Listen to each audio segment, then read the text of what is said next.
وہ چاہے ابو جہل کو 2 ننھے بچوں سے مروا دے۔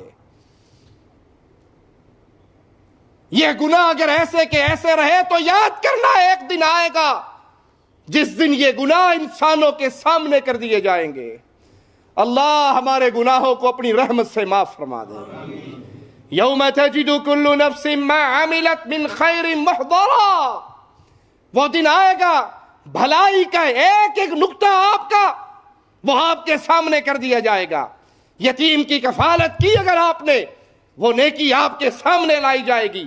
ماں باپ کے ساتھ اچھا سلوک کیا، وہ نیکی آپ کے سامنے لائی جائے گی۔ اللہ کے لیے مسجد بنوائی، وہ نیکی آپ کے سامنے۔ ایک ذرہ اگر آپ نے سبحان اللہ کہا، اس سبحان اللہ کا اجر بھی اپنے نام اعمال میں پاؤ گے۔ وما عملت من سوء، اور جو گناہ کا کام کیا، جتنی بار زندگی میں داڑھی شیو کی، ہر بار کا یہ گناہ آپ کے نام اعمال میں ہوگا۔ جتنی بار گانے سنے، جتنی بار شراب پی، جتنی بار بدکاری کی، جتنی بار جھوٹ بولا، جتنی بار غیبت کی، جتنی بار چغلی کی، جتنی بار نمازیں چھوڑی، ایک ایک گناہ انسان کے سامنے اس کی ڈائری کر دی جائے گی۔ پھر اس دن چاہے گا کیا؟ وہ چاہے گا ان بینہا وبینہ امدا بعیدا، کاش میرے اور میرے گناہوں کے درمیان دوری ہو جائے، اور بہت دوری ہو جائے۔ اس خواہش کا اس وقت فائدہ نہ ہوگا اگر اس زندگی میں اپنے اللہ سے معافی مانگ کر اپنے گناہوں پہ توبہ نہ کر لی۔ وَيُحَذِّرُكُمُ اللَّهُ نَفْسَهُ وَاللَّهُ رَؤُوفٌ بِالْعِبَادِ، اللہ تمہیں اپنی ذات سے ڈرا رہا ہے، اور اللہ اپنے بندوں پر بڑا ہی مہربان ہے۔ صدقہ کرنے سے اللہ مالک انسان کے گناہوں کو معاف کر دیتا ہے۔ مالک کا فرمان سنیے، ان تبدوا الصدقات فنعما هي وان تخفوها وتؤتوها الفقراء فهو خير لكم، اگر تم صدقہ خیرات کو ظاہر کرو وہ بھی اچھا ہے، اور اگر تم چپکے چپکے پوشیدہ پوشیدہ اسے مسکینوں میں دے دو ان کو تو یہ تمہارے حق میں بہتر ہے۔ اس آیت کو سمجھنے کے لیے مثال آپ کے سامنے رکھتا ہوں۔ ایک صدقہ ایسا ہے، آپ کی مجلس میں 8 10 20 50 آدمی بیٹھے ہیں، اور آپ کو اللہ نے ایسا مقام دیا ہے کہ اگر آپ اپنی جیب سے 1000 ریال نکالیں گے تو آپ کے دیکھا دیکھی اور لوگ بھی نکالیں گے، تو ایسے موقع پہ کھل کے صدقہ کرنا، اعلانیہ صدقہ کرنا وہ زیادہ بہتر ہے، تاکہ باقی لوگ جب آپ کو دے کر یہ نیکی کریں گے ان کا اجر بھی اللہ آپ کو عطا فرمائے گا۔ آپ ایک بزنس مین ہیں، اپنے کلیگ کو فون کرتے ہیں کہ بھائی فلاں جگہ مسلمانوں کو مسجد کی ضرورت ہے، فلاں جگہ مسلمانوں کو فلاں چیز کی ضرورت ہے، فلاں جگہ پہ اتنے یتیم ہیں ان کی کفالت کی ضرورت ہے، میں 1,00,000 ریال دے رہا ہوں، تو کتنا دیتا ہے؟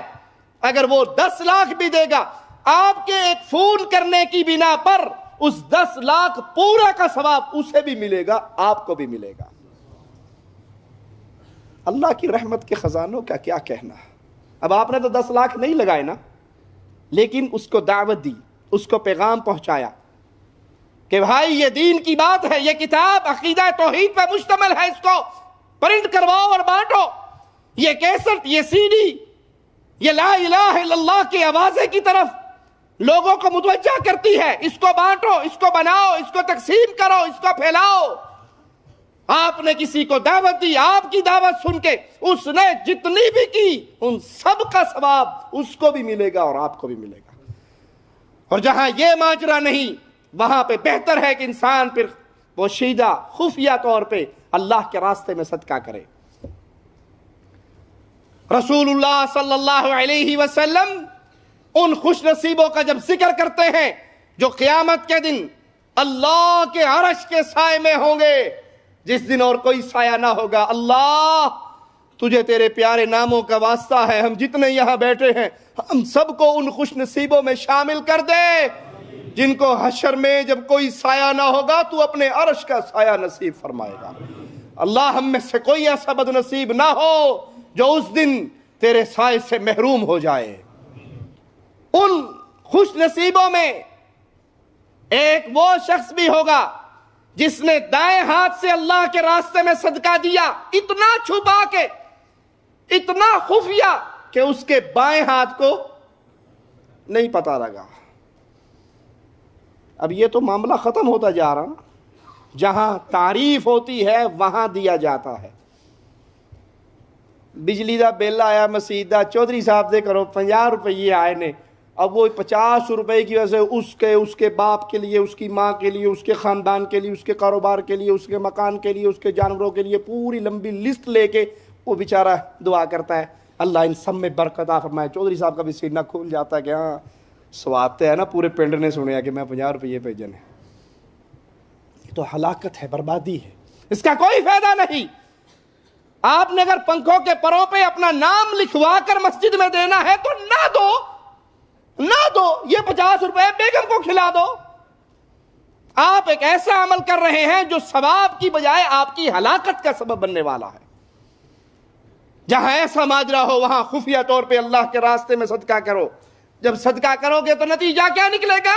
وَيُكَفِّرُ عَنْكُم مِّن سَيِّئَاتِكُمْ، تم اللہ کے راستے پہ صدقہ کرو، اللہ کے راستے پہ مال لوٹاؤ، اللہ کے دین کو پھیلاؤ، اس کو نشر کرو، اس کا ذریعہ بنو، مسجد بنا کر، مدرسہ بنا کر، قرآن حکیم تقسیم کروا کے، احادیث رسول تقسیم کروا کے، دینی کتابیں، دینی سیڈیز، دینی کیسٹ، اس کو بانٹ کے، کسی یتیم، غریب، بیوہ، مسکین، اس کا سہارا بن کے، جب تم اللہ کے لیے یہ سارے کام کرو گے، اللہ تمہارے گناہوں کو تبدیل کر دے گا، معاف کر دے گا، اس پہ اپنی رحمت کا قلم پھیر دے گا۔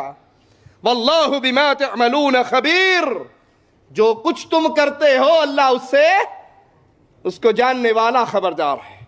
ترمذی میں پیارے حبیب محمد کریم صلی اللہ علیہ وسلم کا یہ فرمان موجود ہے۔ آپ نے فرمایا صدقہ گناہ کو بجھا دیتا ہے، صدقہ گناہ کو بجھا دیتا ہے، جیسے پانی آگ کو بجھا دیتا ہے۔ جس طرح پانی پھینکا جائے تو آگ بجھ جاتی ہے، صدقہ کرنے سے انسان کے گناہ بجھ جاتے ہیں۔ توبہ کرنا وہ عظیم نیکی ہے جس سے اللہ گناہوں کو مٹا دیتا ہے۔ قرآن حکیم کی اس آیت پہ غور کیجئے، إِلَّا مَن تَابَ وَآمَنَ وَعَمِلَ عَمَلًا صَالِحًا فَأُولَئِكَ يُبَدِّلُ اللَّهُ سَيِّئَاتِهِمْ حَسَنَاتٍ وَكَانَ اللَّهُ غَفُورًا۔ إِلَّا مَن تَابَ، جو توبہ کر لے، جو توبہ کر لے اپنے گناہوں سے، جو توبہ کر لے اپنی بدعمالیوں سے، ایمان لے آئے، وَعَمِلَ عَمَلًا صَالِحًا، پہلے فلمیں دیکھتا تھا اب قرآن پڑھے، پہلے بدکاری کو جاتا تھا اب نکاح کرے، پہلے شراب پیتا تھا اب زمزم پیے، توبہ کرے اور اپنی زندگی میں چینج لائے، اپنی زندگی کی روٹین بدلے۔ پہلے نمازوں کے ٹائم پہ سویا رہتا تھا اب مسجدوں کو آباد کرے، پہلے بوڑھوں کو تکلیف دیتا تھا اب ناداروں کی خدمت کرے، پہلے ماں باپ کو گالیاں دیتا تھا اب ان کی ٹانگیں دبائے، ان پہ مال خرچ کرے، ان کا ماتھا چومے، ان کے ہاتھ چومے، ان کے سامنے اپنے آپ کو بچھا دے۔ وَعَمِلَ عَمَلًا صَالِحًا، اپنی زندگی میں نیک اعمال کو لے کر آئے۔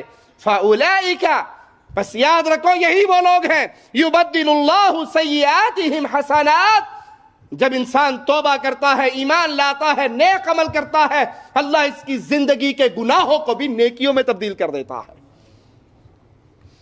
اور اللہ معاف کرنے والا، رحم کرنے والا ہے۔ صحیح مسلم میں رسول اللہ صلی اللہ علیہ وسلم کا یہ فرمان موجود ہے، غور سے سنیے۔